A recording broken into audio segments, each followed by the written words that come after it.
Բարի լույս ժողովուրդ ջան, ոնց եք, ինչ կա չկա, այսօր գնում եմ հարսանիք, ուղղակի Արարատի տեսարանը չկարողացա չնկարահանել, որովհետև շատ սիրուն էր, ուզում էի անպայման վիդեոյի մեջ ցույց տալ ձեզ, որ դուք էլ տեսնեիք։ Ես աղջկա կողմից էի, մասիվում ենք հիմա, եկել են աղջկան տանելու ու մասիվում ահա որ ձյուն էր գալի, որտեղ որ մենք գնում ենք, շատ ցուրտ է,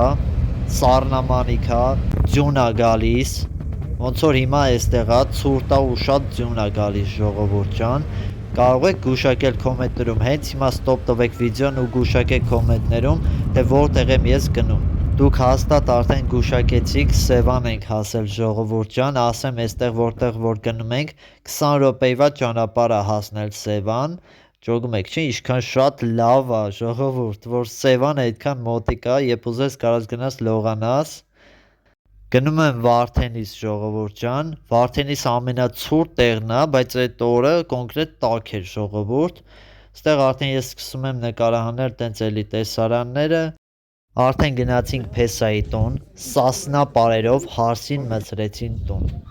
Ժողովուրդ ուղղակի շատ հետաքրքիր էր, ուղղակի այդ պահը ես չֆիքսեցի, որովհետև շատ մարդկանց դեմքեր կերևար ու չէին ուզենա, որ իրանք երևային իմ վիդեոյում։ Ստեղ էր ամբողջ հարսանիքի ժամանակ Սասնա պարեր եղավ, էլի նույն մարդկանց հարգելով ես ուղղակի չնկարահանեցի։ Ստեղ շատ լավ անցավ ուղղակի, ամբողջ հարսանիքի ժամանակ Սասնա պարեր էին պարում, այսօր այսքանը,